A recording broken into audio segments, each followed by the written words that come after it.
Hello everybody, it's PatMTG here. Today we have a very fun Artifact Storm deck with Psy Master Thopterist. 2 and a blue for a 1/4 Legendary Human Artificer. Whenever we cast an artifact spell, create a 1/1 Thopter with flying, and then we can pay 1 and a blue to sacrifice 2 artifacts and drop a card. Pretty nice. Really can be amazing.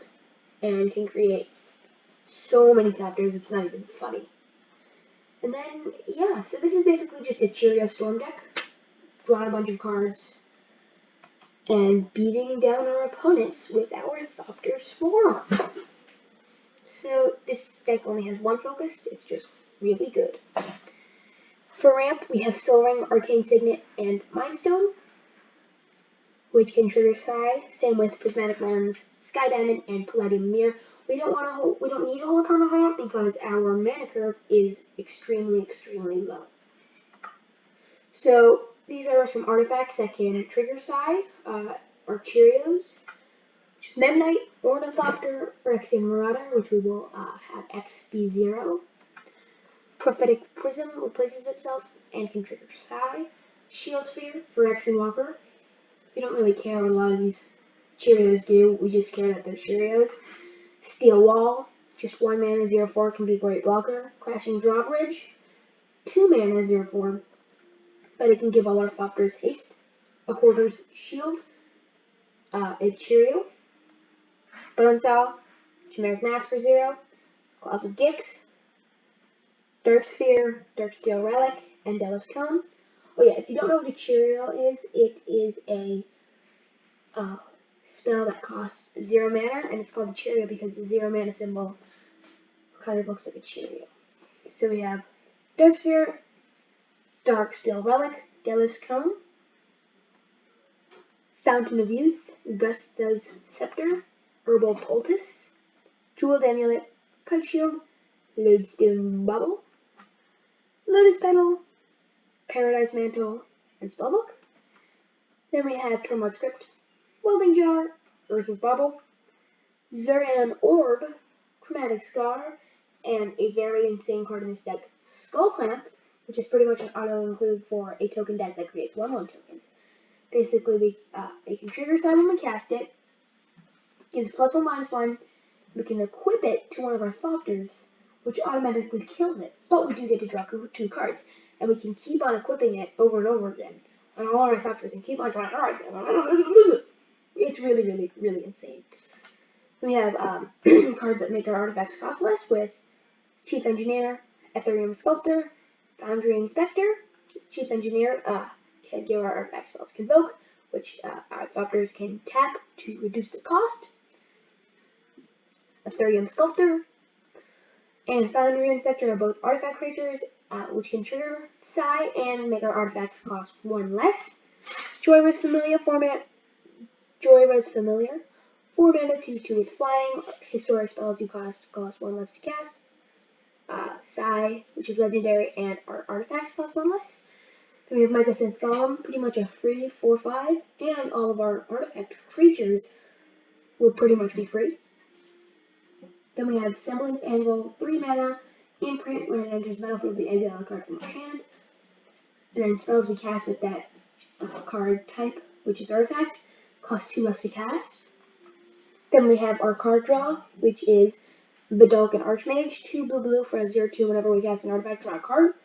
Pretty insane with our Cheerios. Paradoxical Outcome, 3 and a blue. Balance any number of our permanents that we control to our hands, and we draw that many cards. Then we can replay all our Cheerios, get a bunch more triggers from Psy. Pretty sweet. And we can do this in response to a board wipe. So let's say we have like 50, well, not 50, let's say 30 Thopters, and then our opponent plays a board wipe. Since Paradoxical Outcome is an instant, we can play this in response and bounce all of our Thopters back to our hands, drawing an insane amount of cards. So that's pretty nice. Thoughtcast, pretty much just a 1 mana for drawing 2 cards. Probably the best card in this deck with Shimmer Dragon, 4 blue for a flying 5/6 dragon, and as long as we control 4 more artifacts, it has hexproof. We can tap 2 untapped artifacts we control to draw a card. Insane, insane, insane. Tapping our Cheerios, tapping our Thopters, drawing cards, drawing ridiculous, drawing cards, playing more, blah, blah, blah, blah, blah, blah. It's just so good. We have other stuff that doesn't deserve an entire section with Arcbound Crusher and Darksteel Juggernaut, which are big artifact beers. Darksteel Juggernaut, its power and toughness are equal to our number of artifacts we control. It has indestructible, and then it attacks each combat if able. And then Arcbound Crusher, 4 mana, trample. Whenever another artifact comes into play, including our Thopters, we put a +1/+1 counter on it, and then it has modular, which allows us to put all of its +1/+1 counters on a creature when it dies. So we can put all those counters on a Thopter, making it like a 20/20 which is nice. Vedalken Humiliator, 3 blue, 3/4 Metalcraft.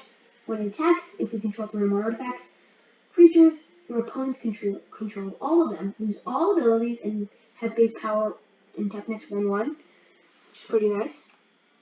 Then we have Sharding Sphinx, 4 blue for a 4/4 with flying. Whenever an artifact creature you control deals combat damage to a player, you create a 1/1 Thopter with flying.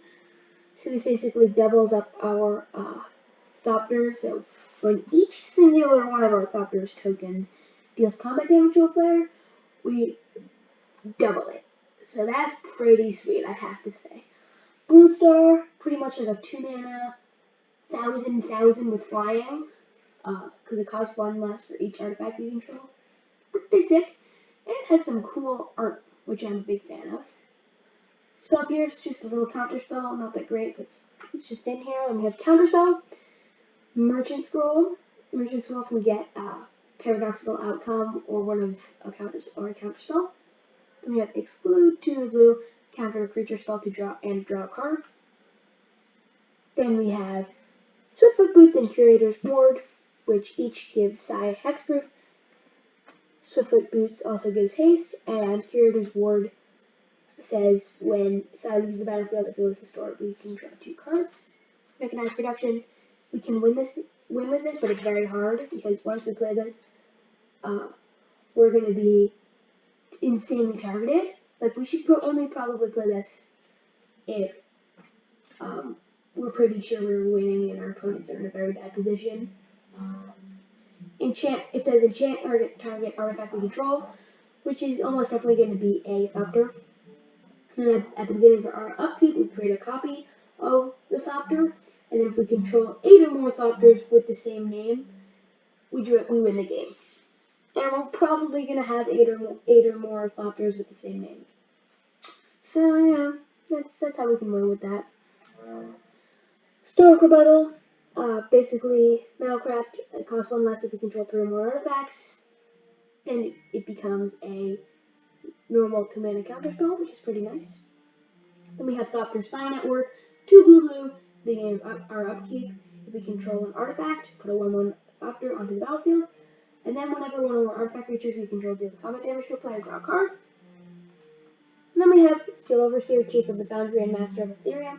Master of Etherium can be a huge creature and gives our Thopters +1/+1, which doubles their damage, pretty sick.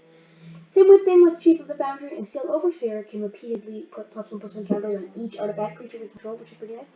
Then for the mana base, we have Darksteel Citadel and Seat of the Synod, which are artifacts that we can sacrifice with Sai. And then we just have 33 islands. So that's the deck. And then, yeah, very important that you subscribe, share, like, all that jazz, and I'll see you next time. Thanks for watching.